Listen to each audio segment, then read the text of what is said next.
The email sat in my inbox for 3 days before I opened it. Subject line: Property Management Opportunity, Competitive Compensation. I almost deleted it as spam until I noticed the sender, William Blackwell, CEO of Blackwell Holdings. I'd been between jobs for nearly 4 months. Wyoming winters weren't kind to unemployed wilderness guides, and my savings had dropped to uncomfortable levels. I clicked on the email, expecting nothing but prepared to consider almost anything. "Mr. Mitchell," it began, "your experience in backcountry management and self-sufficiency has been brought to my attention. I own a substantial property in northwestern Montana requiring on-site maintenance and security. The position offers considerable compensation for a 6-month commitment beginning immediately." The salary figure listed made me blink twice. It was more than I'd make in 2 years of regular work. The email continued with unusual specifics. "The property is remote, requiring complete self-sufficiency. Outside contact will be limited to weekly email reports to my office. You must arrive alone and remain on the property for the duration of your contract. Hunting is permitted within property boundaries to supplement provided supplies." I replied with my resume attached, half expecting never to hear back. Within hours, William's response arrived with a detailed contract and property specifications. The place was huge. Nearly 500 acres of private land right next to National Forest near Glacier National Park. The house was in the middle of nowhere, but still had all the modern stuff: generator power, satellite internet, email only, and a well-stocked pantry. The contract terms were specific and weird: 6 months without leaving the property, no visitors, weekly reports required, equipment maintenance schedules, boundaries to patrol. It felt like a mix of house-sitting and security work with an emphasis on keeping everything private. I printed the contract, reading it twice with a beer in hand. Nothing clearly illegal jumped out, though the confidentiality sections were really detailed. The payment schedule caught my eye. Half the total wired immediately upon signing, the remainder upon completion. Even if I walked away halfway through, I'd still be better off financially than I'd been in years. I called my sister Beth before making my decision. She's the practical one in the family. "It sounds too good to be true," she said when I explained the offer, carefully avoiding specifics as the contract required. "Maybe," I admitted, "but the company is legitimate. I checked them out. Real estate holdings all over the Midwest, commercial properties in Chicago, resort developments in Michigan. And they want you to live alone in the woods for 6 months. What are you guarding, Tom? Nuclear secrets?" I laughed. "Just some rich guy's vacation home, I think. The property taxes alone must be insane." "Send me the exact location before you go," she insisted, "and call me when you can." "I'll email you," I promised, not mentioning the limited communication stipulation.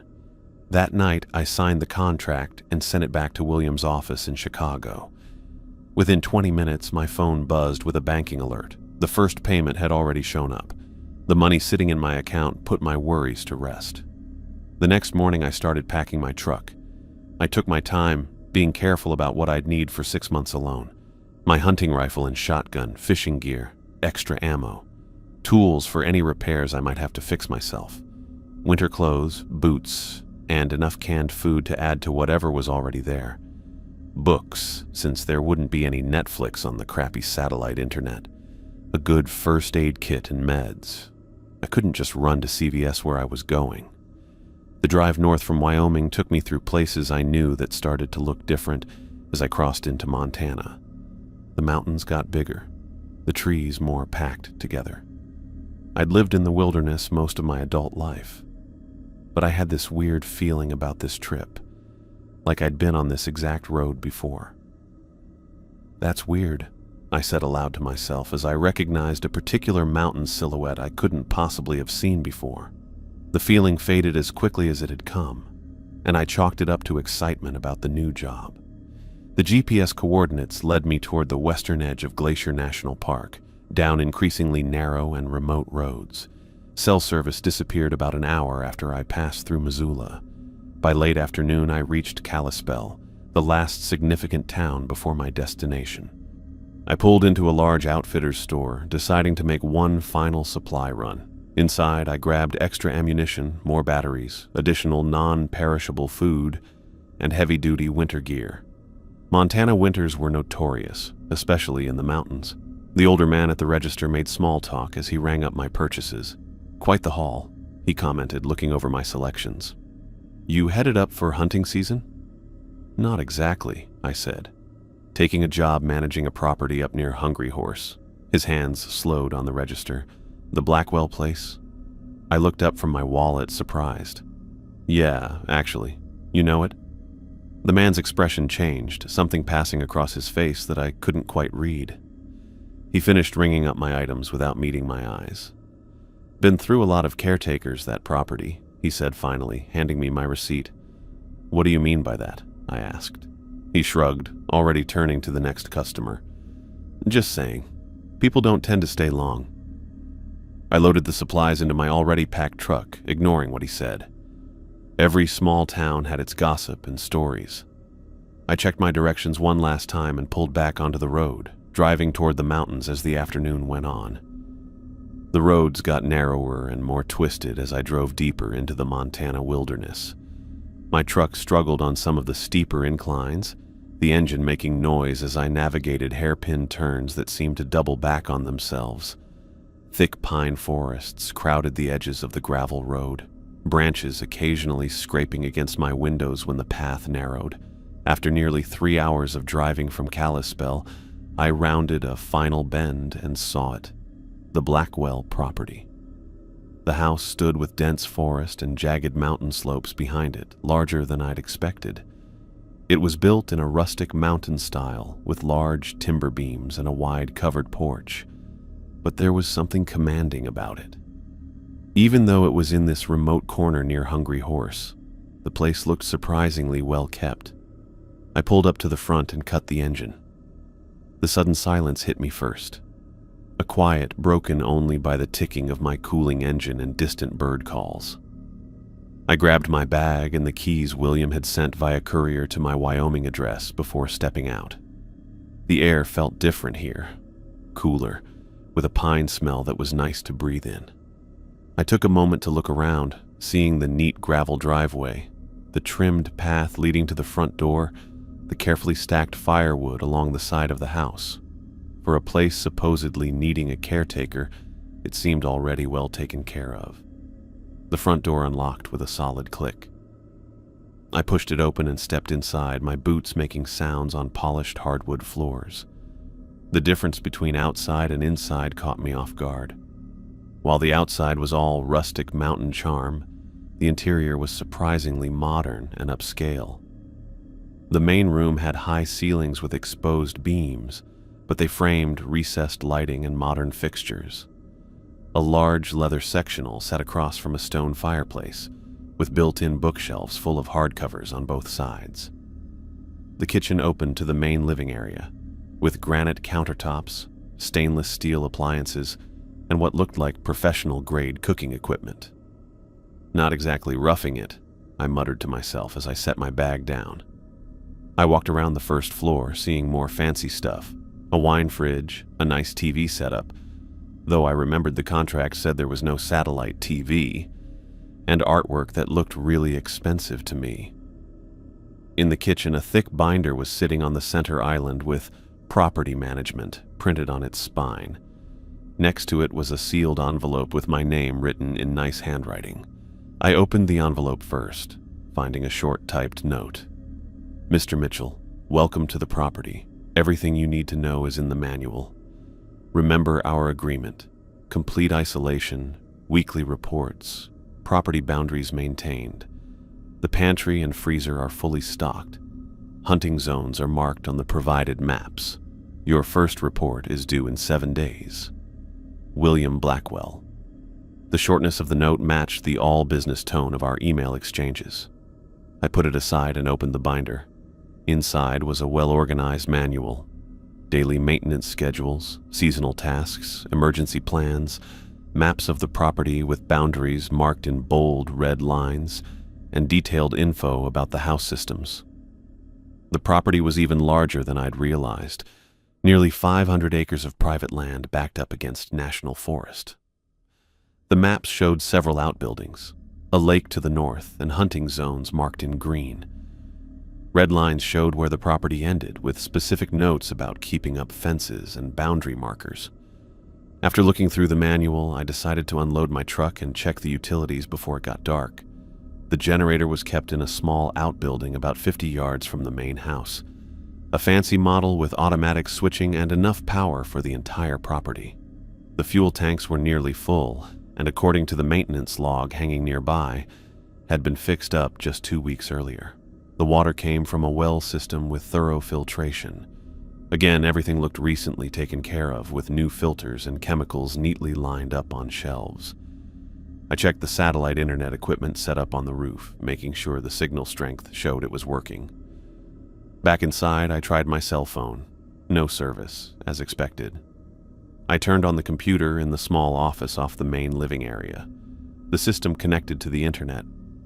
But when I tried opening a browser, I got a message about limited connectivity. I could access email and nothing else, exactly as William had told me.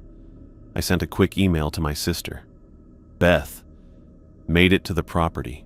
It's more fancy than I expected. No cell service as predicted, and internet is email only, so this will be my only form of communication. Don't worry if you don't hear from me for a while. Everything's good here. Love you, Tom. I spent the next hour unpacking and organizing my supplies. The pantry and refrigerator were indeed well stocked, with enough food to last months.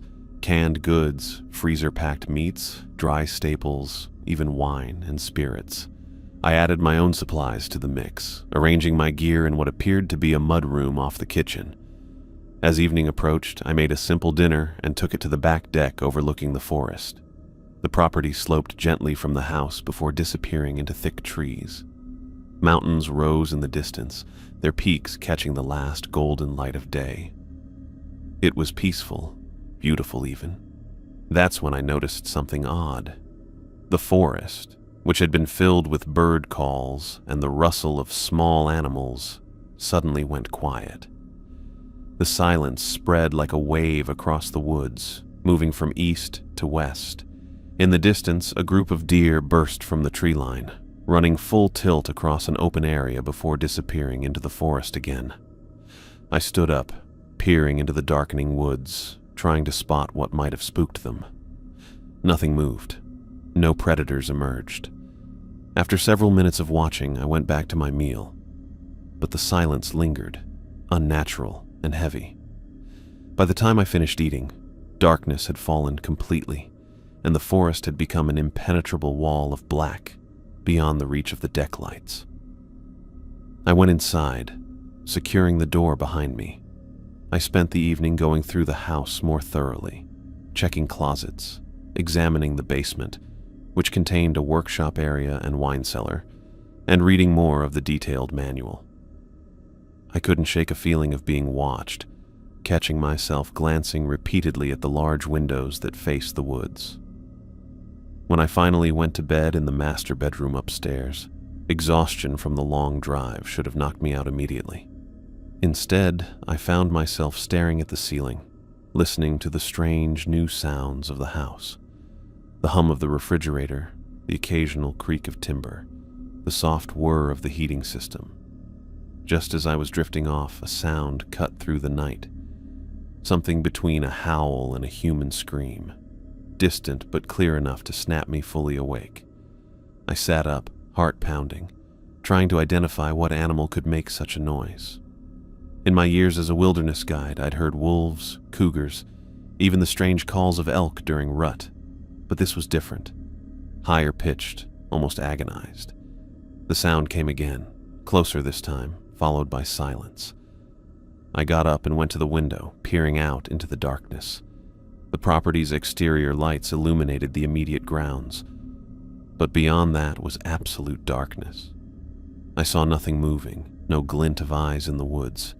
Sleep now seemed impossible. I retrieved my hunting rifle from the gun case I'd brought, checked that it was loaded, and placed it by the bed. Then I methodically checked every door and window in the house, confirming they were locked. The property manual had mentioned local wildlife, bears, mountain lions, wolves, but had given no special warnings beyond standard wilderness precautions. I eventually dozed off sometime after 3 a.m., my sleep restless and filled with half-formed dreams of running through endless woods. Morning light filtered through the bedroom windows, pulling me from uneasy sleep. The events of the night seemed less threatening in daylight. I made coffee and took it outside to walk the immediate grounds. That's when I saw them. Tracks in the soft mud near the tree line, maybe 50 yards from the house. I walked over, coffee forgotten in my hand as I crouched to examine them.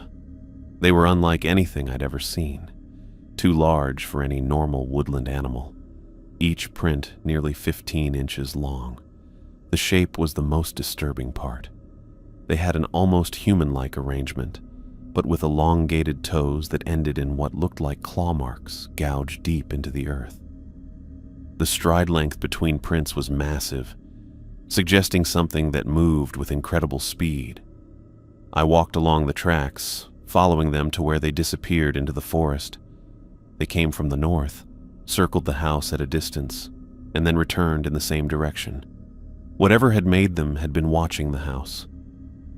I stood at the edge of the forest, staring into the trees, wondering what kind of animal had visited during the night. Despite years of backcountry experience, I had no explanation for tracks like these. I thought about emailing William to ask, but something stopped me, a reluctance to appear incompetent or easily spooked on my first day. Instead, I returned to the house, grabbed my camera, and went back to photograph the tracks before they disappeared. Documentation seemed like the rational response. I could include it in my first weekly report if the tracks appeared again.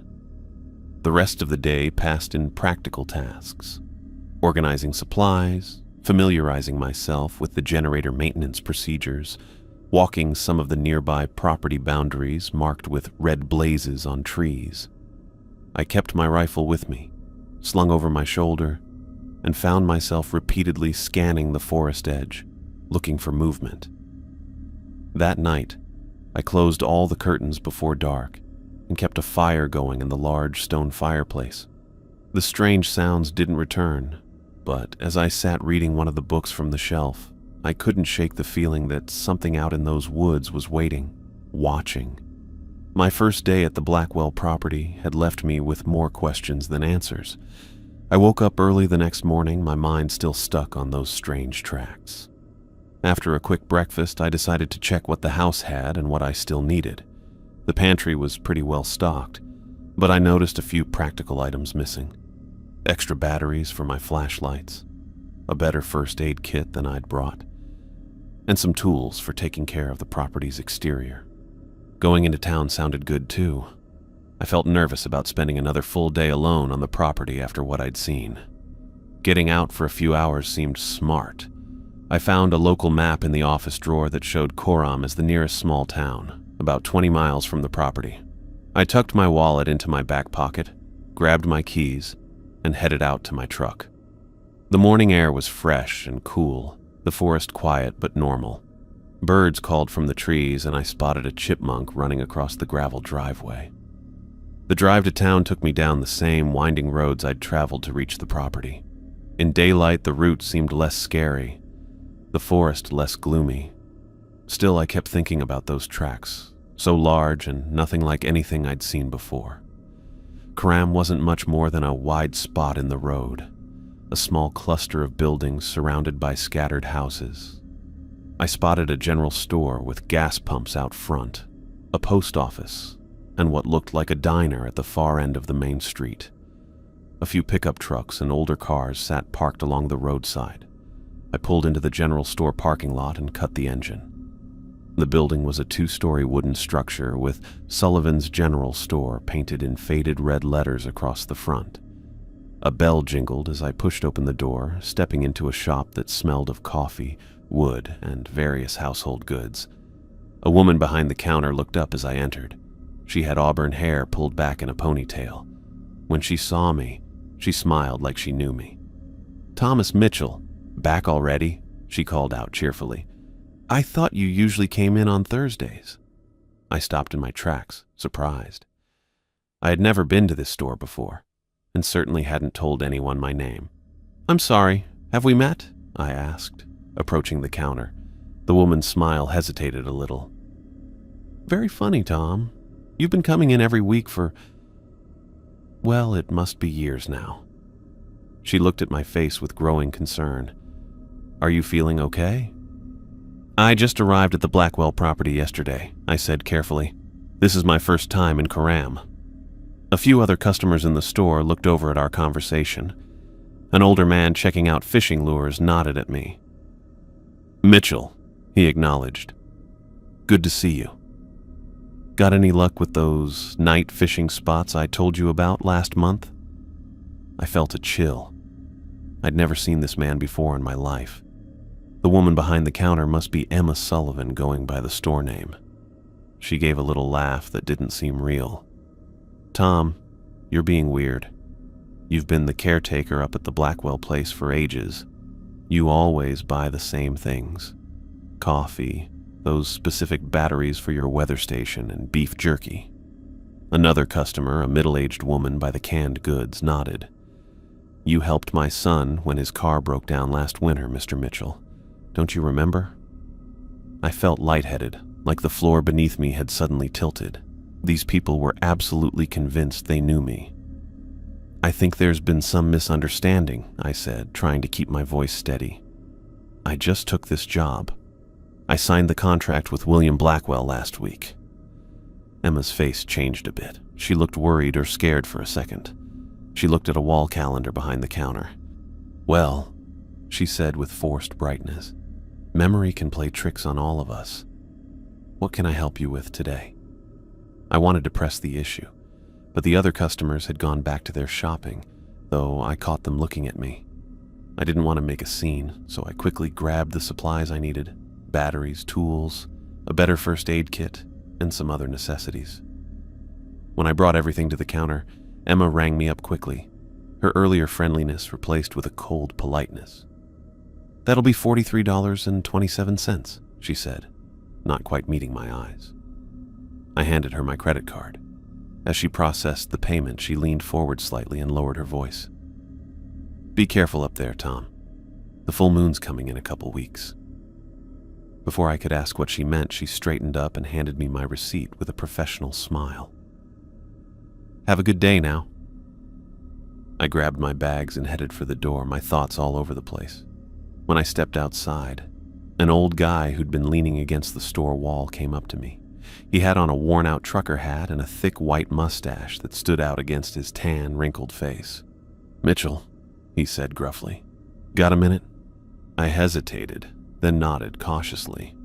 "Robert Thompson," he said, not offering his hand. "You know who I am?" "No, sir, I don't," I replied honestly. He looked at me closely. "How's the situation up at the Blackwell place?" "What situation?"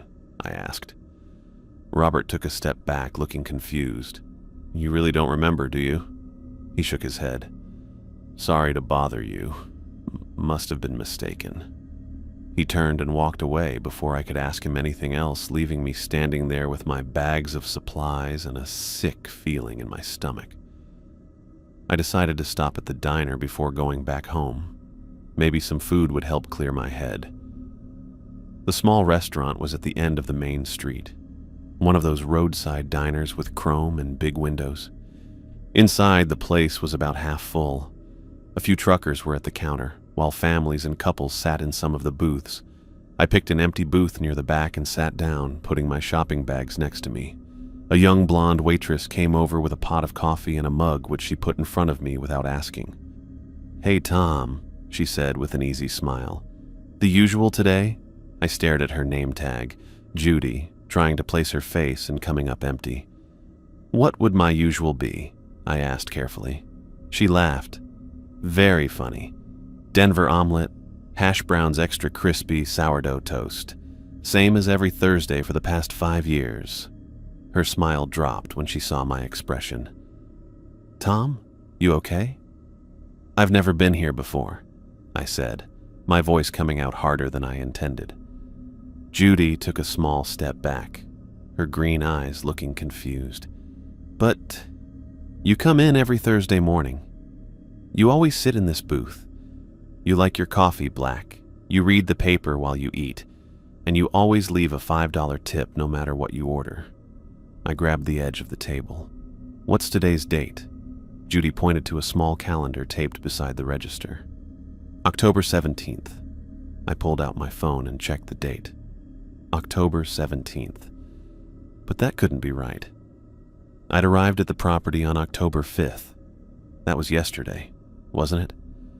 I need to go, I said abruptly, standing up so quickly I knocked against the table, spilling some of the coffee. Tom, are you sick? Do you need... I'm fine. I just need to go. I left some money on the table, grabbed my bags, and hurried out. In my truck, I sat holding the steering wheel, trying to make sense of what was happening. I checked my phone again. October 17th.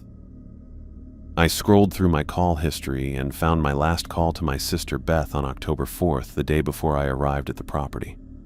Had I lost almost 2 weeks of time? How was that possible?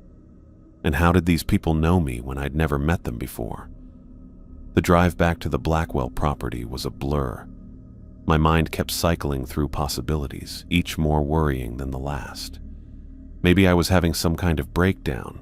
Maybe there was another Thomas Mitchell who had been here before me. Maybe something about the property was affecting my memory. When I pulled up to the house, everything looked exactly as I'd left it that morning. I brought my supplies inside and immediately went to the computer in the office. I checked my sent emails and found weekly reports to William Blackwell that I had no memory of writing.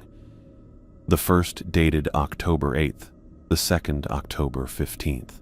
Both contained detailed accounts of maintenance I'd performed, wildlife I'd seen, and weather conditions. I scrolled through the emails, reading my own words that I couldn't remember writing, describing activities I couldn't remember doing. According to these reports, I'd fixed a section of the roof, cleared brush from the property boundaries, and tracked what I believed was a large elk through the north woods. I sat back in the chair, feeling a rush of panic. How could I lose days, nearly 2 weeks, without any memory of them? What had I been doing during that time? I went to my bedroom and dug through my bag until I found a small notebook and pen. If I was losing time, I needed to document everything. I wrote the date at the top of the first page, October 17th, and began recording everything that had happened since I arrived at the property, as best I could remember it. Then I detailed the strange encounters in town, the people who claimed to know me, the missing days. When I finished writing, I looked back through the pages, reading my own account as if it might reveal something I'd missed. Then I made a decision. I would document everything from now on, every day, every task, every strange occurrence. If time was slipping away from me, at least I'd have a record. I tore out a blank page from the notebook and wrote in large letters, "Check the date, every morning and night. Write in this journal daily." I taped it to the bathroom mirror where I'd be sure to see it. Back in the living room, I unpacked my supplies and organized them carefully, focusing on the simple task to calm my racing thoughts. Outside, the afternoon light was fading. I found myself staring at the forest edge, wondering what might come out when it got dark. That night, I slept with my rifle closer to the bed than before. I spent the next 3 days writing down everything I did at the Blackwell property. My small notebook became my way to keep track of reality as I wrote down all my activities from sunrise to sunset. Each morning, I'd write the date at the top of a new page, then log what I did hour by hour, where I went, what I found, and what I thought about it all. Every morning, I'd check the property, looking at doors and windows for break-ins, searching the perimeter for those huge, weird tracks, and making sure the generator and water systems were working right. I took pictures with my digital camera and downloaded them to the computer each evening to prove what I'd been doing. In the afternoons, I'd explore the property boundaries more, always keeping the house in sight and making sure to get back before dark. I was super alert, but I still felt worried all the time. I checked my phone many times each day to confirm the date, wondering if more time would suddenly disappear. I couldn't stop thinking about those strange meetings in Coram. People who said they knew me, a life I supposedly lived but couldn't remember. The question kept coming back. Had I really lost those days? Or was something worse happening? On the 4th day after my trip to town, I decided I needed answers. The property manual, my email records, and what I'd seen myself weren't enough. I needed to know why the townspeople recognized me, why Emma had looked so scared when I said I didn't know her. I left early, while morning mist still hung around the trees as I drove down the curvy road toward Coram. My truck took the curve smoothly, though I kept feeling like I'd driven this route hundreds of times before. The town looked exactly like it did during my last visit. Just a few buildings along the main street, a small community mostly serving travelers and locals from the surrounding wilderness. I parked right in front of Sullivan's General Store, preparing myself for whatever weird conversation might happen. The bell rang as I pushed open the door. Emma stood behind the counter, going through invoices. When she looked up and saw me, her hands stopped moving. Unlike last time, she didn't greet me cheerfully or act like she knew me. Instead, she watched me carefully as I walked up. "Good morning," I said, attempting a casual tone. I was hoping we could talk. Emma looked around the store. We were alone except for an old man checking out canned goods in the back aisle. "What about?"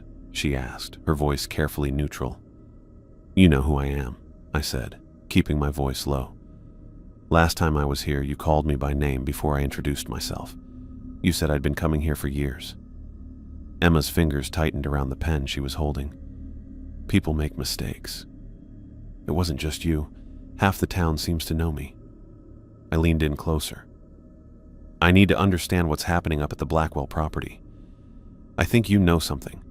Emma's eyes darted to a calendar hanging on the wall behind her. I followed her gaze. October 21st. The calendar had little handwritten notes on various dates. I noticed a small moon symbol she had drawn on the 24th, 3 days from now. "Is that the full moon?" I asked. Emma looked genuinely afraid now. She lowered her voice to just above a whisper. "You need to leave before the moon," she said. "It's not too late this time." "This time? What does that mean?" Emma shook her head, looking toward the back of the store where the elderly customer was still browsing. "I shouldn't be talking to you about this." "Please," I said. "I think I'm losing time." I arrived at the property on October 5th. Then suddenly it was the 17th. I have no memory of those days in between. Something changed in Emma's expression. Pity, maybe, or giving up. The property does things to people. Changes them. Changes them how? Emma's hands were shaking now. She picked up a box from beneath the counter and began needlessly rearranging its contents. "I can't help you. I'm sorry." "Emma, no." Her voice was firm now, though still quiet. "Whatever is happening up there, I can't get involved. None of us can. You need to leave, Tom. Pack your things and drive away. Don't stop until you're across the state line." I tried looking through the property records on the computer there. There's nothing unusual, just maintenance logs and inventory lists. "You won't find answers in William's files." Emma's gaze drifted to the window toward the mountains visible in the distance. "Try the library, small building at the end of Pine Street. Marjorie keeps the local archives." Before I could press further, the bell above the door jingled again. A young couple walked in, cutting off our tense conversation. Emma sat up straight and put on her work smile. "Let me know if you need anything else," she said loudly, clearly ending our conversation. I nodded, understanding the dismissal. On my way out, I paused at a rack of local newspapers. The Hungry Horse News, dated 2 days ago, featured a small story about unusual wildlife activity in the national forest. Reports of elk and deer moving in abnormal patterns away from their typical feeding grounds. A Forest Service spokesperson attributed it to early winter weather patterns. Something about the article bothered me. I remembered the deer I'd seen running away from the forest edge my first night at the property. The Coram Public Library turned out to be a single-room building with a faded green exterior. Inside, bookshelves lined the walls and 3 computer terminals sat on tables in the center. A gray-haired woman with thick glasses looked up from a desk near the entrance. "Can I help you?" she asked. "I'm looking for local history information," I said, specifically about the Blackwell property near Hungry Horse. If she recognized me like the others had, she didn't show it. Instead, she nodded and pointed to a door at the back of the room. "Local archives are through there, newspapers going back to 1897, county records, that sort of thing. Sign the guest book before you go in, please." I scrawled my name in the leather-bound book she pushed toward me. Only 3 other names had been entered in the past month. The archive room smelled of old paper and dust. Metal filing cabinets lined one wall, while bound volumes of newspapers filled shelves on another. A microfiche reader sat on a desk in the corner, looking like it belonged in a museum rather than a functional library. I started with the newspaper archives, pulling bound volumes from the years William had mentioned in the property records. The first reference I found to the Blackwell property came from a 1903 edition of the Hungry Horse News. A small article mentioned the completion of a hunting lodge for Chicago businessman Harold Blackwell, William's great-grandfather according to the property manual. I continued searching, moving forward chronologically. In a 1910 edition, I found something that made my blood run cold. A small notice, tucked between advertisements for patent medicines and a farmer's market announcement. "Caretaker missing. Local authorities have abandoned the search for John Morrison, caretaker of the Blackwell hunting property, missing since October 26th. Morrison, 32, was last seen in Coram on October 20th purchasing supplies. Harold Blackwell has announced that his nephew, Samuel Porter, will assume caretaking duties." I quickly looked for more references, finding a similar pattern that kept showing up over and over. 1917. Samuel Porter, longtime caretaker of the Blackwell estate, reported missing after failing to show up for monthly supplies. New caretaker James Wilson has taken residence. 1924. James Wilson, caretaker of Blackwell property, thought to be dead after 7-year disappearance. Thomas Brooks, appointed new caretaker. The pattern kept going about every 7 years, with different wording but always the same ending. A caretaker goes missing. A new one takes their place. What got to me most was the timing. Almost all disappearances happened in late October. I pulled out my phone and started taking photos of the articles. When I got to the 1980s, I noticed something even creepier. The newspapers sometimes had photos of the new caretakers. They didn't look exactly alike, but there was a clear similarity. All men with similar builds, dark hair and light eyes. Men who, with the right clothes and haircut, could almost pass for me. The newest article I could find was from 2016, saying that Thomas Mitchell has taken over caretaking at the historic Blackwell property after William Blackwell left for his Chicago headquarters. My hands shook as I stared at the grainy newspaper photo. The man called Thomas Mitchell looked exactly like me. I sat back in the chair, trying to make sense of what I was seeing. According to these records, I had been the caretaker since 2016, 7 years ago. But that couldn't be right. I had been working as a wilderness guide in Wyoming. I had records, clients who knew me, a sister who would definitely notice if I'd been living in Montana for 7 years. Unless... I pulled out my phone again, scrolling through my contacts. I found Beth's number and called it, even though I knew there was no cell service at the property. To my surprise, the call connected, ringing 3 times before going to voicemail. "Beth, it's Tom. I need you to call me as soon as you get this. It's important. I need to know exactly when we last saw each other in person." I hesitated, then added, "And if you have any recent photos of us together, can you text them to me? It's really important." I hung up, not expecting an answer with the spotty phone service, but I had to try. I grabbed my notes and photos and thanked the librarian on my way out. She barely looked up from her computer.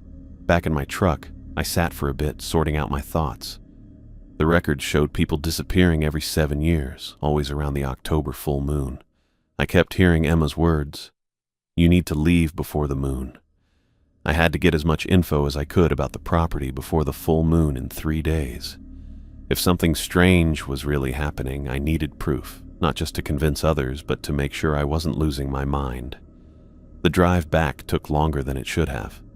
Twice I ended up taking wrong turns and had to double back, even though the route was simple. It was late afternoon by the time I pulled up to the house. I used the rest of the daylight to walk the property line with my camera, taking pictures of everything. About a half-mile from the house, I noticed something weird. Markings carved into a huge pine tree. The symbol looked like some kind of animal with antlers and long limbs. The carving was old and worn down, but clearly put there on purpose. As I kept walking the boundary, I found more trees with the same kinds of markings, all facing toward the house. I took pictures of each one and marked where they were on my property map. The symbols made a rough circle around the whole property. The sun was setting by the time I got back to the house. I quickly uploaded the photos to my computer and wrote an email to William with several pictures of the tree carvings attached. Mr. Blackwell, I've discovered unusual markings on trees throughout the property boundaries. These appear to be deliberately carved symbols forming a circle around the house. I've also noticed unexplained time discrepancies since my arrival, and found references in local archives suggesting a pattern of caretaker disappearances every 7 years. Please advise immediately. Thomas Mitchell. I hit send, though I didn't expect an answer. None of my earlier messages had gotten responses, just short notes saying, "Got it," to my weekly reports. After a quick dinner, I put up motion-sensing wildlife cameras around the house. I'd brought them to take pictures of animals during my stay, but now they'd help me catch whatever was making those huge tracks. That night, I checked all the locks in the house before going to bed. Even though I was tired, I couldn't sleep. I just lay there, listening to the house and the woods. Around 2 a.m., I heard it, a soft scratching sound from the wall near my window. I grabbed my flashlight and rifle and quietly looked out without getting too close to the glass. The scratching kept going, moving slowly around the side of the house. I followed the sound from window to window but couldn't see anything in the dark. The scratching suddenly stopped. The silence that followed felt worse than the noise. Then I heard something else. Footsteps on the gravel driveway, way too heavy for a person. I went to the front room with the lights off and carefully went to the window. Through a gap in the curtains, I could see the driveway lit up by the motion-sensing light. Nothing was moving on the gravel, but at the edge of the light, I saw something going into the darkness, a tall, super skinny shape disappearing into the trees. I waited almost an hour before I felt brave enough to check outside. With my rifle and a bright flashlight, I stepped onto the front porch and swept the light across the yard. The gravel showed clear footprints, the same huge ones I'd seen on my first day, but newer. They went all around the house before heading back to the forest. What really freaked me out were the marks on the siding. Long, deep scratches in the wood, way too high for any normal animal to make on 4 legs. Whatever did this had to be at least 8 feet tall. I went back inside and pushed furniture against the doors. I spent the rest of the night in the living room with my rifle, watching the windows and listening for anything coming back. The cameras would catch anything that came near the house again, but that didn't make me feel any better as I waited for sunrise. When morning finally came, I checked the cameras. 3 had recorded something during the night. The first showed just an empty yard, probably triggered by wind. The second caught a deer running fast across the property, clearly running from something. The third made my heart stop. The picture was fuzzy and partly blocked by leaves, but I could still make it out. Something standing at the edge of the forest. It looked like a person, but wrong. Too tall, too thin, with arms and legs that seemed way too long. The head was the worst part, with what looked like antlers or branches coming out of it. Its eyes glowed white in the dark from the camera's flash. I downloaded the pictures right away and added them to my growing file of evidence. I wrote another email to William, more urgent than the last. Something is stalking the property. I've captured images on security cameras and found fresh tracks and claw marks on the house. The local timetable suggests the situation will escalate with the full moon in 3 days. I need immediate instructions or I will be forced to abandon the property for my own safety. The email showed as sent, but like the others, no response came. I was on my own, dealing with something I couldn't understand, with only 3 days until whatever cycle Emma had warned me about would finish. The full moon looked huge and bright over the mountains, lighting up the whole property in cold, pale light. It had been 3 days since what I found out in town. 3 days I spent getting ready and feeling more worried. The date on my phone said October 24th, the date Emma had marked on her calendar. The full moon. I'd spent those days making the house safer as best I could. I nailed plywood over the weakest windows, checked my rifle and ammo over and over, and set up more motion sensors around the property. Each night something had walked around the house, leaving those same massive tracks, but never coming as close as it did that first night. Today had been different. Since dawn, I'd heard weird movements in the forest, breaking branches, rustling bushes, and once, a sound like wood being torn apart. The wildlife cameras caught nothing except more deer running away and a coyote sprinting from the northern section of the property. As it got dark, I knew I couldn't just wait inside. Whatever was out there seemed to be getting braver, and I needed to know what I was dealing with. I grabbed my hunting rifle, a bright flashlight, and packed a backpack with extra ammo, water, and emergency supplies before stepping outside into the moonlight.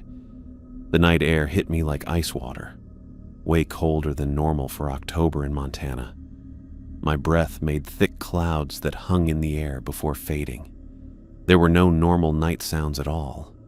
No owls, no small animals moving in the bushes. The quiet felt strange. I walked along the tree line, going slowly, moving my flashlight back and forth across the ground. Fresh tracks showed up about 100 yards from the house. The same long footprints I'd seen before, but deeper, like whatever made them was heavier now. The tracks went north, away from the house.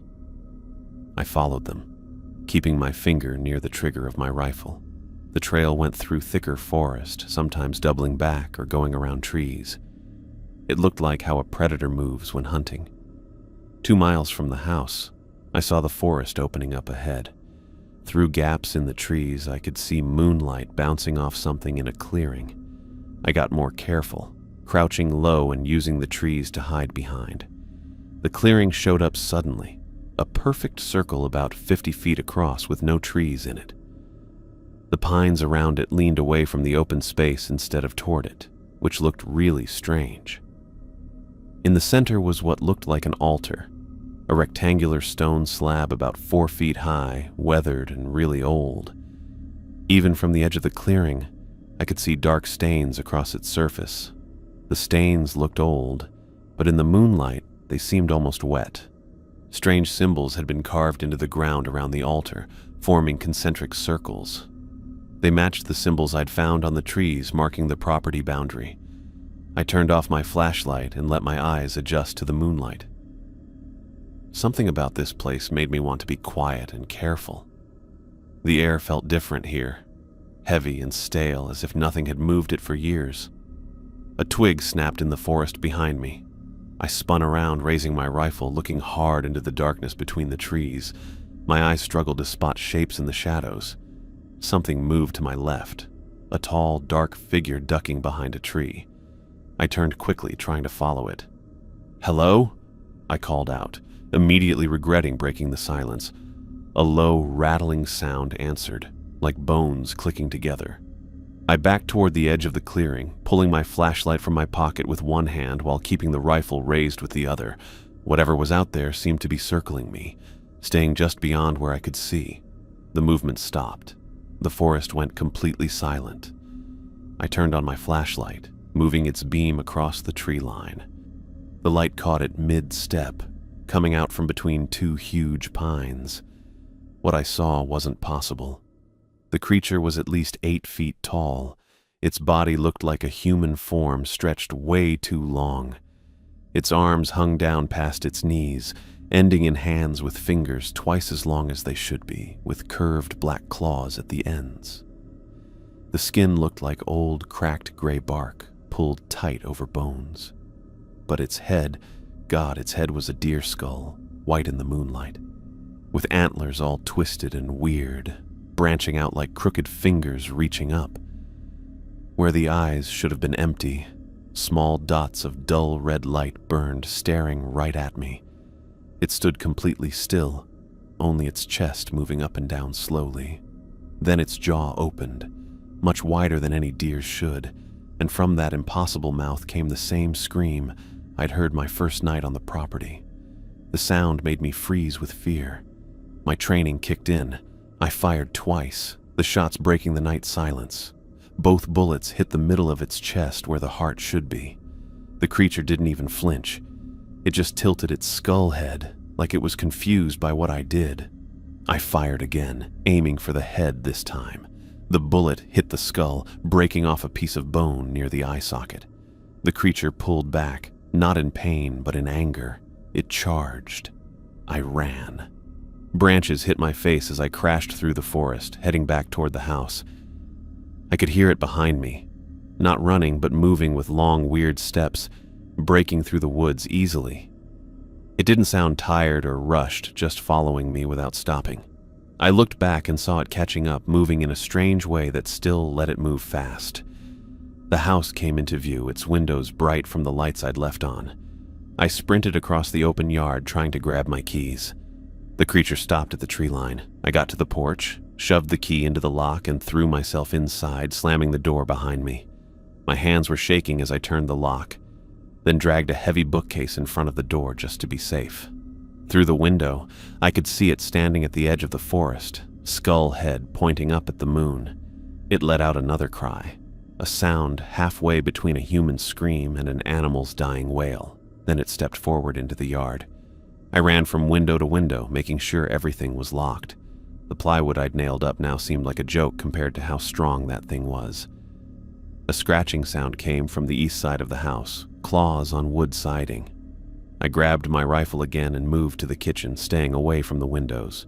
The scratching continued, moving along the wall until it reached the kitchen window. The curtain was closed, but through the fabric I could see the shadow of that antlered head, looking in, searching. The curtain moved slightly as the creature pressed against the glass. The window made a creaking sound from the pressure. It wouldn't hold. I backed away, moving toward the basement door. If any part of the house was safe, it would be the thick concrete walls underground. Glass broke in the living room. It had found a way in.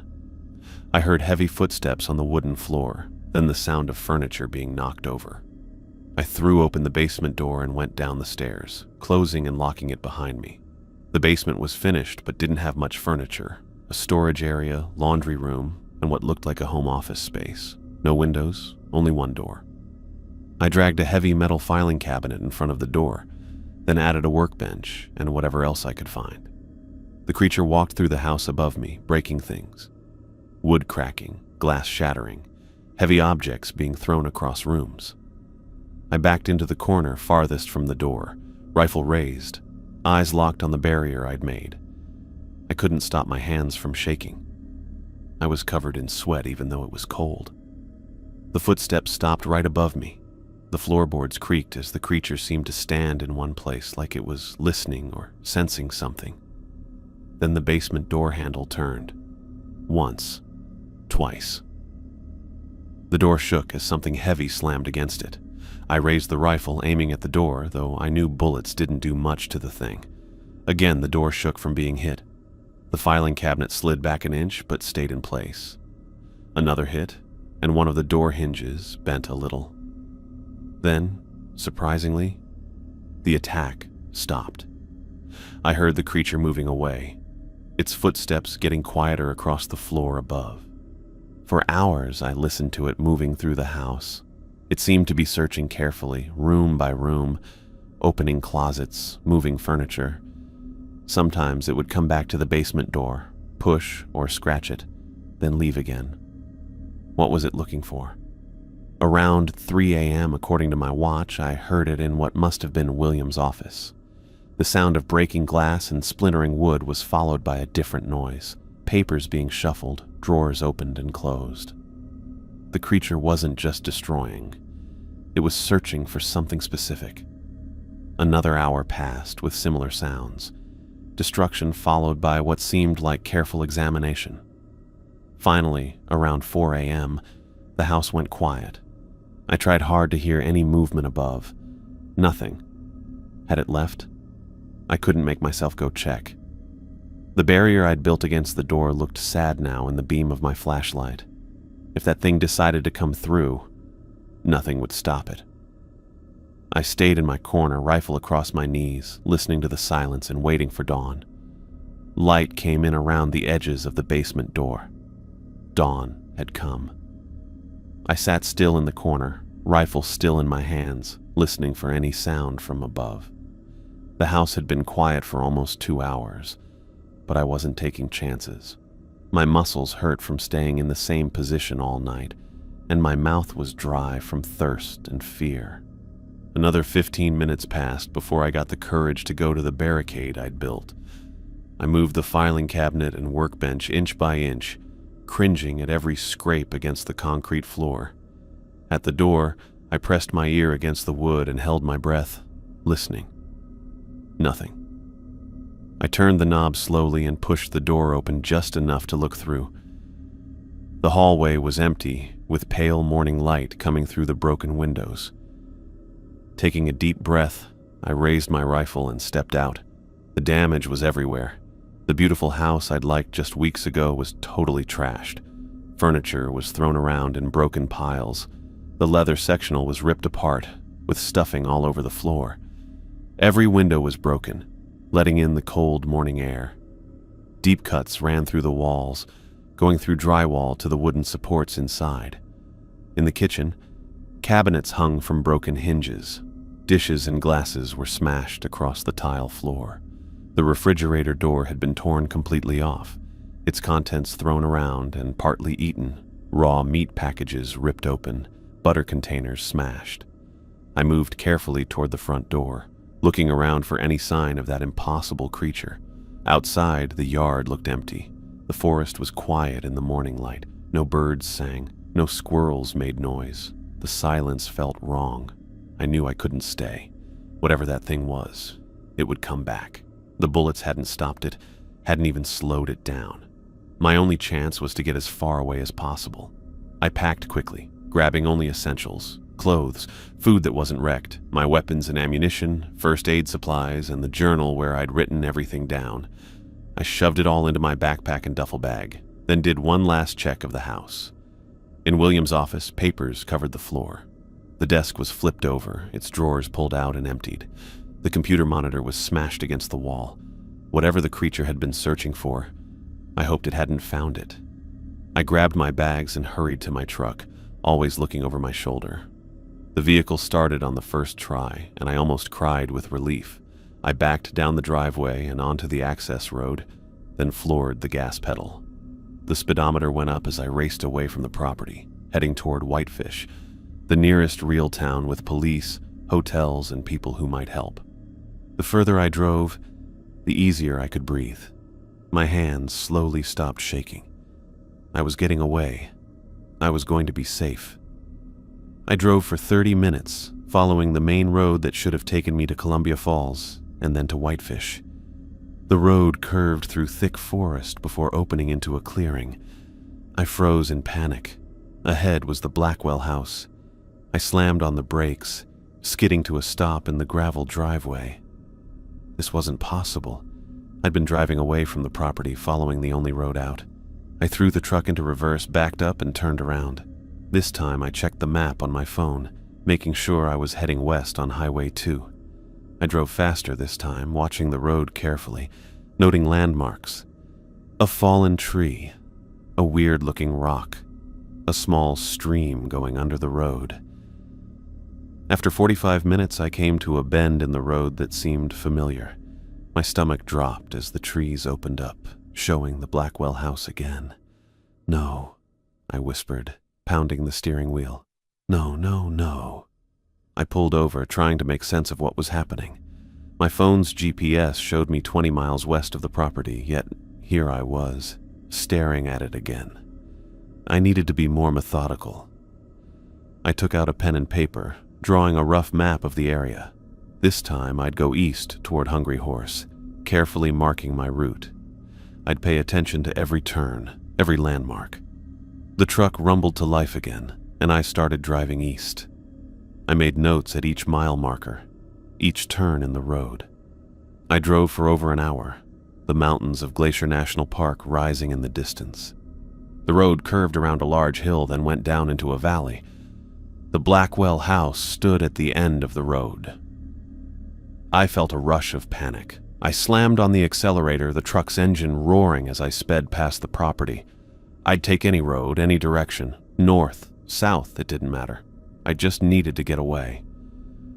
I drove recklessly fast down narrow forest roads, taking random turns, pushing the truck to its limits. The engine made awful noises as I climbed steep hills, tires slipping on loose gravel. I drove until the gas gauge dipped dangerously low, until sweat soaked my shirt and my knuckles turned white on the steering wheel. It didn't matter. Every road, every trail, every path through the wilderness eventually curved back toward the house. On my final desperate attempt, I took a narrow logging road I hadn't tried before, going southwest according to my compass. The truck bounced violently over the uneven terrain, the undercarriage scraping against rocks and fallen branches. Then I heard it, a loud bang followed by the truck jerking sideways. The steering wheel pulled hard to the right and a grinding noise came from beneath the hood. Steam poured out as the temperature gauge shot into the red zone. The truck rolled to a stop about half a mile from the property, visible through the trees ahead. I climbed out, kicked the front tire in frustration, then opened the hood.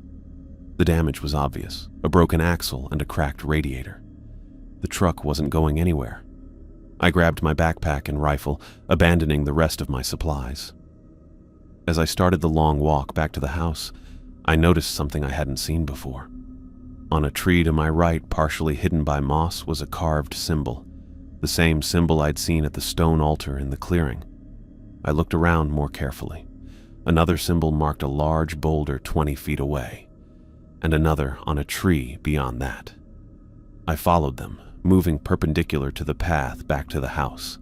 The symbols continued, spaced about 30 feet apart. I walked for 10 minutes, finding more symbols carved into trees, rocks, even scratched into patches of bare earth. They formed a line that curved gradually, as if following an invisible circle. I checked my compass. If the pattern continued, it would form a massive ring with the Blackwell house at its center. I suddenly understood what was happening. I wasn't just unable to leave. I was trapped within some kind of boundary. The symbols weren't random markers. They were part of something that kept me contained, like a fence or a cage. I traced the boundary for another mile, confirming my theory. The symbols formed a perfect circle about 2 miles across with the house at its center. I was trapped inside an invisible prison. By the time I returned to the house, the sun was low in the sky and the temperature was dropping rapidly. The house was wrecked inside, but it was my only shelter. I'd have to stay the night and figure out my next move in the morning. I walked through the front door, stepping over broken glass and splintered furniture. If I couldn't leave, my only hope was to understand what was happening. William must have known about this place, about the creature, about the boundary. There had to be information somewhere that would explain everything. I started in the office, sorting through the scattered papers on the floor. Most were routine property documents. Tax records, utility bills, maintenance schedules. Nothing that explained the symbols or the creature. Behind the desk, a painting hung askew on the wall, a landscape showing the property from a distance, the house small against the backdrop of mountains. I straightened it. then noticed a slight bulge in the wallpaper behind it. Pulling the painting away, I found a small wall safe with a digital keypad.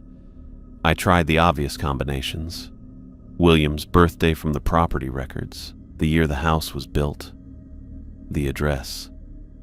None worked. I searched through the desk drawers, looking for anything that might suggest a code. In the bottom drawer, I found a small black notebook with faded leather binding. The notebook contained handwritten entries dating back decades, all in different handwriting but following the same format. Observations about the property, the surrounding forest, and periodic references to something called the Guardian. The most recent entries were dated 7 years ago, written in a sharp, angular hand. October 23rd, 2016. The boundary weakens. I can feel it pressing in, testing for weakness. The substitute is ready. The transition will occur tomorrow night under the full moon. And then, the final entry, October 24th, 2016. The Guardian approaches. The circle is unbroken. 7 years of peace has been secured. The code is the Day of Awakening. The Day of Awakening. I flipped back through the notebook, looking for references to that phrase. Nothing specific, but several entries mentioned awakening in conjunction with October 24th, the date of the full moon, the date I'd encountered the creature. I returned to the safe and tried 1024, October 24th. The safe beeped in rejection. I tried variations, 2410, 2410, 2016, none worked. Then I remembered the pattern in the newspaper articles I'd found in the library. The caretakers changed every 7 years, always in October. 7 years before 2016 would be 2009. 7 years before that, 2002. I tried each date in succession, working backward. At 1897, the year the house was built according to the property records, the safe clicked open. Inside lay a single manila envelope with my name written across it in neat handwriting. I took it to the kitchen table, brushed away broken glass, and sat down to read what William Blackwell had left for me. I opened the manila envelope with shaky hands, pulling out several folded pages of thick paper. The handwriting matched the signature on the welcome note, William Blackwell's fancy writing. But instead of answers, the letter had only more questions. Thomas, if you're reading this, you've discovered the safe. This is only the beginning. The truth is hidden where all great families keep their secrets, behind the walls, beneath the floors. The history of this place goes deeper than you know. Find it. That was it. No explanation about the creature, the property boundary, or why I couldn't leave. Just a cryptic hint about family secrets. I crushed the paper in anger, then smoothed it out again, looking at each word. The letter mentioned secrets, behind the walls, beneath the floors. William was pointing me towards something hidden in the house. Even with all the damage from the creature's rampage, I needed to search the whole building room by room. I started upstairs, working my way through each room, checking for loose floorboards, hollow walls, anything unusual. The bedrooms had nothing except more mess: broken mirrors, torn mattresses, smashed furniture. In what must have been William's personal bedroom, I found a desk with several drawers pulled out but not completely empty. Inside the bottom drawer lay a small key with a fancy handle. I put it in my pocket and kept searching. The main floor living spaces had nothing interesting among all the mess. The kitchen's broken cabinets and smashed appliances had no hidden compartments. The dining room's wrecked china cabinet only had broken dishes. I went back to William's office, the room that seemed most torn apart by the creature. Something important had to be here. I checked every inch, tapping walls for hollow spots, checking floorboards, looking at the ceiling for any panels. The bookshelf against the far wall caught my eye. Unlike the others that had been knocked over, this one was still standing, though its contents were thrown around. I noticed marks on the floor in front of it, like it had been moved a lot.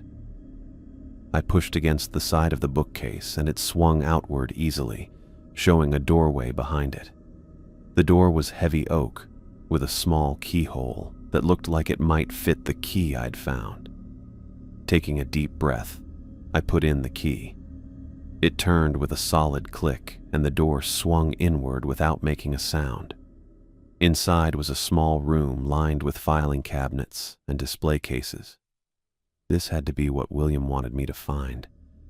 The filing cabinets had property records going back to 1897, deeds, surveys, construction plans, and tax documents. One folder had old newspaper clippings about when it was built, Blackwell Lodge complete, industrialists' hunting retreat ready for winter season. The article talked about how William's great-grandfather, Thaddeus Blackwell, had built the house after buying 500 acres of Montana wilderness. Another cabinet had newer documents, expenses, maintenance records, and folders labeled with years: 1991, 1998, 1998, 2005, 2005, 2012, 2012, 2019. Each had detailed reports from previous caretakers, their handwriting matching the entries in the black notebook I'd found earlier. What freaked me out most were the photographs inside each folder. Each showed a man who looked a lot like me. Same build, similar features, even similar clothing styles. They were all listed as property caretakers, each working exactly 7 years before being replaced. One cabinet drawer had blueprints for the house, including changes made in 1923 that weren't in the original plans. According to these plans, the basement I'd hidden in wasn't the lowest level. A second basement existed, with a hidden entrance in the study. I left the hidden room and found what must have been the study, a smaller room off the main living area with built-in bookshelves and a desk. Unlike the rest of the house, this room barely had any damage from the creature's attack. It looked almost untouched. Following the modified blueprints, I checked the far wall where floor-to-ceiling bookshelves stood. The plans showed a hidden switch in the third shelf from the right. I pressed various books until one clicked and stayed pushed in. The entire section of shelving slid to the side, showing a narrow doorway with stairs going down into darkness. My flashlight beam cut through the dark as I made my way down the steep, narrow steps. The air got colder with each step, with a strange, clean smell mixed with something earthy. The stairs ended at another heavy door, this one with a modern electronic keypad. I tried the code that had opened the safe, 1897. The light turned green, and the lock clicked with a hiss of air. The door swung open by itself, showing a room that looked nothing like the rest of the house. The walls of the large rectangular room were smooth concrete, not like the rustic wood upstairs. Strange symbols covered every surface, the same symbols I'd seen carved into trees around the property line. They made complex patterns that seemed to move in my flashlight beam, though I knew that had to be my eyes playing tricks. In the center of the room was a glass case about 7 feet long and 3 feet wide, sitting on a metal platform. Tubes and wires connected it to machines along the walls, equipment that looked medical, with screens showing vital signs and data I didn't understand. I walked slowly toward it, my flashlight pointed at the case. As I got closer, I stopped breathing. Inside the case, lying like he was asleep, was me. Not someone who looked like me. Not a similar face or body. It was an exact copy. Same face. Same hair, same small scar on my chin from when I fell as a kid. He even had the same small mole on his neck that I'd had since birth. I backed away, bumping into a table behind me. A wooden box fell to the floor, spilling out my driver's license, my passport, credit cards with my name, and photos I had no memory of taking. Me at the Grand Canyon. Me at a wedding with people I didn't know. Me shaking hands with William Blackwell in front of the house. Next to where the box had been was another envelope. This one sealed with red wax, stamped with the Blackwell family crest. With shaking hands, I broke the seal and took out several handwritten pages. Thomas, by now you've seen what lies beneath the house, your replacement, your continuation. The Blackwell property isn't just land, it's a doorway. My great-grandfather didn't just build a hunting lodge here in 1897. He built a prison. This location sits at a weak point between dimensions, a place where something crossed over centuries ago, something native tribes called the Wendigo. The creature cannot be killed, only contained. The original boundary my great-grandfather created weakens every 7 years during the October full moon. Maintaining it requires a sacrifice, a caretaker whose essence feeds the boundary while they slowly transform. The house chooses its caretakers. It calls to those who resemble the previous ones, drawing them in with promises that match their desires. For you, it was financial security. For me, 7 years ago, it was isolation after a scandal threatened my company. We are all part of a chain, Thomas. Each caretaker eventually becomes the guardian, the creature you saw. When the transformation is complete, the replacement you see before you will awaken with all your memories, your identity, everything that makes you who you are. He will leave this place believing he is you, carrying on your life outside while you remain as the guardian of the boundary. I'm sorry, there's no escape. I tried everything during my 7 years, destroying the symbols, burning the house, even attempting to kill myself. Nothing worked. The boundary pulls you back. The house rebuilds itself. Wounds heal overnight. The transformation has already begun with your first night on the property. Destroying the replacement won't help you. It will only ensure that when you become the guardian, no one will take your place in the outside world. Your sister, your friends, they will only know that you disappeared. Accept what's coming, Thomas. I did, in the end. 7 years of service for an eternity of hunting in these woods isn't such a bad bargain when you consider the alternative. The thing inside you loose upon the world without the boundary to contain it. The choice, as it was for me, is yours. William. I read the letter 3 times, and each time made the horror more real. The double in the glass case wasn't just a copy, it was my replacement. When the change was done, this thing would walk out with my face, my memories, my life, while I turned into the creature I'd seen in the woods. William's words hit me hard.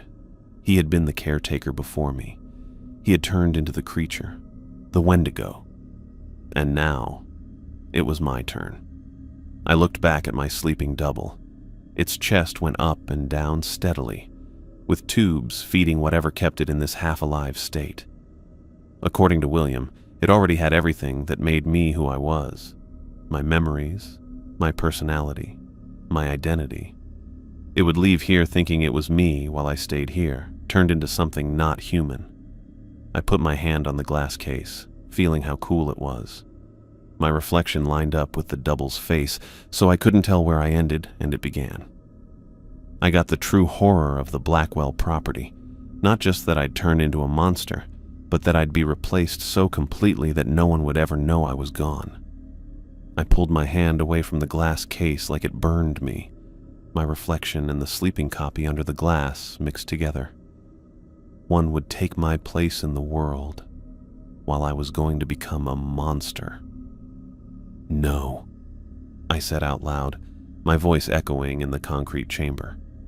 I won't accept this. William's letter crumpled in my fist. He claimed there was no escape, that he had tried everything, but had he tried destroying the replacement? He wrote that it wouldn't help, that it would only ensure no one took my place in the outside world. Maybe that was enough. I studied the glass case more carefully. Tubes ran from the duplicate's arms and neck to machines lining the walls. Monitors displayed heartbeat, brain activity, and other readings I didn't understand. The whole setup looked like something from a science fiction movie, not the rustic mountain property I'd signed up to manage. The machines themselves were connected to the concrete walls through conduits that disappeared into small holes. Following these connections led me to a central unit against the far wall, bigger than the others, buzzing with power. A control panel on its front displayed symbols matching those carved into the trees outside. This had to be part of the system maintaining the boundary, keeping me trapped here while preparing my replacement. I examined the tubes running into the case, trying to understand how they worked.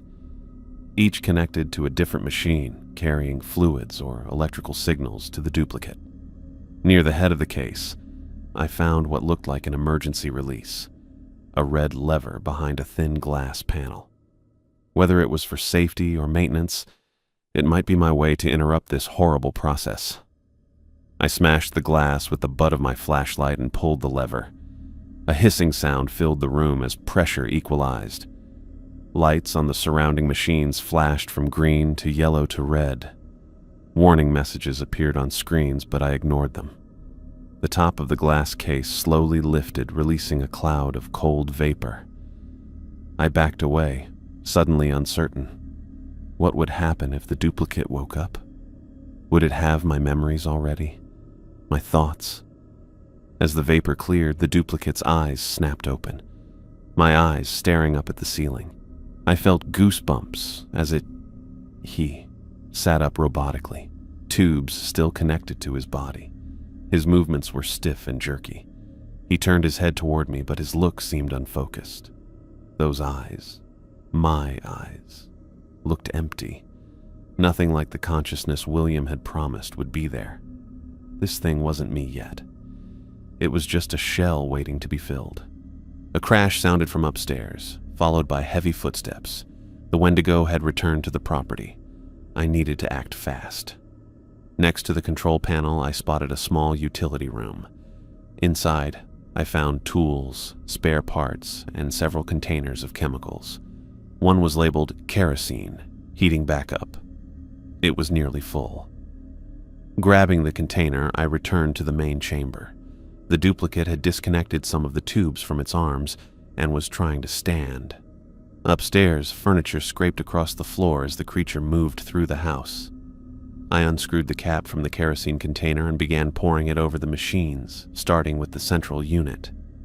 The sharp smell filled the air as the liquid splashed across control panels and soaked into bundles of wires. I continued around the room, dousing every piece of equipment. The duplicate watched me with growing awareness, head tilting in a way I recognized from my own habits. It opened its mouth as if to speak, but only managed a hollow rasp. "Sorry," I told it, feeling strangely guilty, "but neither of us belongs here." I saved the last of the kerosene for the glass case and the duplicate itself, pouring it directly over the bedding where it sat. The liquid soaked into the material and dripped onto the floor. Footsteps moved overhead, closer to the study where the hidden entrance lay. I had minutes, maybe seconds. From my pocket, I pulled out a book of matches I'd taken from the kitchen drawer days ago. With shaking hands, I struck one and held it up. "This ends now," I said, dropping the match onto the nearest puddle of kerosene. The fire caught right away, running across the floor and jumping onto the machinery. I backed toward the stairs as fire spread all over the room. The duplicate just sat there, not trying to escape as flames moved up the side of the glass case. The fire alarm went off upstairs, followed by the sound of sprinklers turning on. But the hidden basement didn't have any safety systems like that. The flames got bigger, burning through the equipment that had kept this horror show going for over 100 years. When the duplicate caught fire, a weird scream cut through the air. Not from the basement, but from outside. The sound got higher and higher until it seemed like nothing should be able to make a noise like that. I ran up the stairs, through the study, and into the main house. Water sprayed from the ceiling, already putting out the smaller fires from the Wendigo's earlier rampage. Through the broken front windows, I saw it. The creature, William, thrashing on the lawn. Its stretched out limbs bent in ways they shouldn't as it twisted in pain. The connection between the boundary magic, the duplicate, and the Wendigo was real. Destroying one affected the others. I grabbed my backpack from where I'd left it by the front door, making sure my journal and the most important evidence were inside. The basement fire would spread eventually, even with the sprinklers. I needed to get away while the creature couldn't move. Outside, I stayed far away from the twitching Wendigo, running toward my truck. The truck was still where I'd left it earlier, clearly damaged with its cracked radiator and broken axle. It shouldn't have been drivable. Yet, when I turned the key, the engine started up loud and strong. I didn't question this strange bit of luck. I threw the truck into reverse, backed up, then sped down the gravel driveway. In the rearview mirror, I saw smoke pouring from the house windows and the Wendigo still twisting on the lawn. The property boundary had made every road lead back to the house, no matter which direction I took. I tested it now, driving west on the main access road. The forest flew by on both sides, trees turning into a blur of green and brown. 10 minutes passed. 15. The house didn't reappear. I'd broken through. I smiled, but it quickly went away as a sharp pain shot through my right hand. I looked down and froze. My skin had turned gray and hard, like bark. Cracks showed up across my knuckles, slowly spreading up toward my wrist. I tried to move my fingers and felt another jolt of pain as the hardened skin resisted the movement. "No," I whispered. "No, no, no." The property boundary was broken, but the change had already started. William's letter didn't say which happened first, becoming the guardian or getting replaced. Maybe both things began at the same time. I'd killed the duplicate, but maybe I was too late. The scary thought hit me. I might have stopped my replacement from taking my life, but I couldn't stop myself from turning into the monster. My left hand hurt again, then the pain moved up both arms. My skin kept getting harder and cracking. The change William warned me about was taking over my whole body. I pushed down harder on the gas, making the truck's engine roar as I sped away from the Blackwell property. But I knew I couldn't escape what was happening to me. I gripped the steering wheel harder as another wave of pain shot through my arms. The truck hurtled down the winding mountain road away from the Blackwell property, engine whining as I pushed it well beyond any safe speed. My eyes darted between the road ahead and my hands, watching in horror as the gray, bark-like texture spread past my wrists and up my forearms. "It's happening too fast," I gasped. I tried flexing my fingers, but they wouldn't work right anymore. Instead, they stretched, growing longer with each jolt of pain. My nails got thicker and curved, turning a deep brown black as they grew into sharp points. One of these new claws poked through the rubber of the steering wheel, going in as easy as cutting through butter. The road blurred as tears filled my eyes, not from emotion, but from my face changing shape. I could feel my skin stretching tight across my cheekbones, pulling toward my hairline. My jaw hurt with a deep, grinding pain as the bones started changing shape. I reached for the rearview mirror with my half-changed hand, turning it to see my face. What looked back at me didn't look human anymore. My skin had the same gray-brown texture as my hands, pulled so tight that you could see the shape of my skull underneath. My eyes had changed too, the whites now yellowish, the irises growing until almost no white remained. Destroying the duplicate wasn't enough, I said through teeth that felt too large for my mouth. I broke the boundary, but not the curse. A horrible realization hit me. William's letter had been right. There was no escape. But he'd been wrong about one thing. Destroying my replacement hadn't trapped me on the property. It had set me free to go beyond it. I was becoming the Wendigo, but without the boundary to keep me in. My back jerked hard, making the truck swerve across the center line. I pulled the wheel back, trying to keep control as my spine stretched, my bones popping and grinding as they got longer. I couldn't go back to town like this. I couldn't let whatever I was becoming hurt innocent people. Even with the pain, I remembered something. Devil's Ridge, a steep cliff overlooking the valley about 5 miles from the Blackwell property. I'd seen it marked on the property maps with a warning note about the dangerous drop. That could be my way out, my last human act before I lost myself completely. I turned the truck onto a smaller road that went through thick forest toward the ridge. Just moving sent fresh pain shooting through my changing body. My knees now pushed awkwardly against the steering column as my legs grew longer. the bones cracking and reshaping with each minute that passed. As I drove, weird images flashed through my mind, memories that weren't mine. A man in 1940s clothes running through the Blackwell house, holding his changing hands to his chest. Another in the 1960s, looking at himself in a bathroom mirror as his face started to change. A woman in the 1970s, her fingers getting longer as she tried to dial a rotary phone. Each memory came with feelings, fear, anger, denial, acceptance. They're all real, I whispered through lips that barely worked. All of them. Every caretaker. The memories continued flooding in, merging with my own. I saw William as he once was, a younger man signing the same contract I had signed. I felt his growing horror as he realized what was happening to him, his desperate attempts to escape, and finally his acceptance as he became the guardian of the boundary.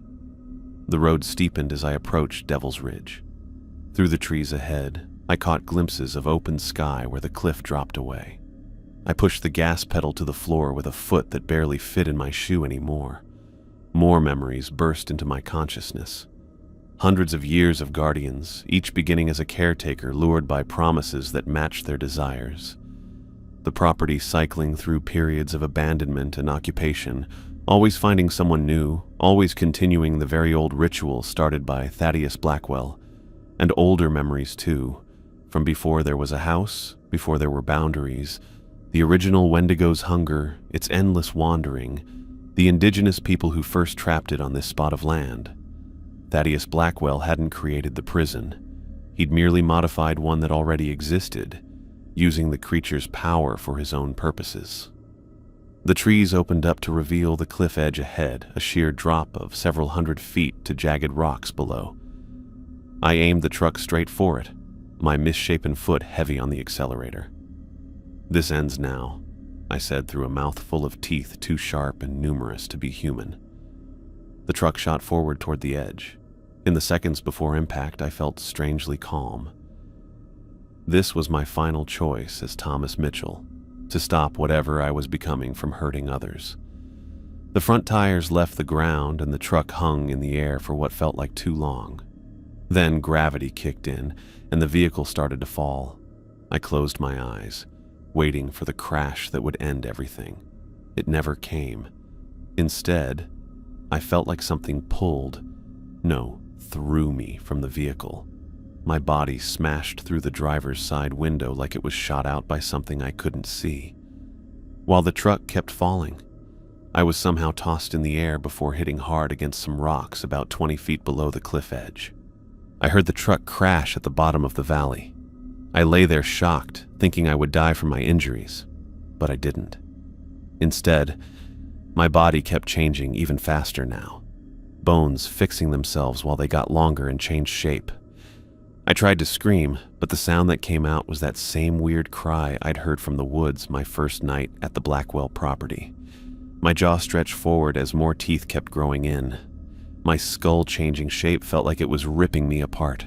I watched in horror as my arms finished changing, growing almost twice as long, ending with hands that had long fingers and black claws at the tips. My clothes ripped as my body grew taller, skinnier, and my skin got hard like old wood. In my last moments of thinking like a human, I struggled to stand on legs that bent all wrong now. Rising up, now at least 8 feet tall, I understood how awful the Blackwell curse really was. There was no escape by dying, no way out from the hunger building inside me, a hunger that would never go away. William Blackwell's letter made sense now. We are all part of a chain. The property didn't just make Wendigos, it was a prison for one thing, moving from person to person. I hadn't broken the curse by burning the copy, I had just changed how it worked. Without someone ready to take my place, I was stuck being the creature, free to go beyond the property now. The hunger got stronger, pushing out my last human thoughts. I turned my head, now more like an animal's skull than a human face, toward the lights of Coram. Even from miles away, I could smell them. People. Food. In my last moment as Thomas Mitchell, I tried to turn away, to go deep into the wilderness, where I might never see another person. But the hunger was too strong, the change too complete. The creature that had once been Thomas Mitchell started running through the forest on all fours, moving incredibly fast toward the smell of humans, toward Coram.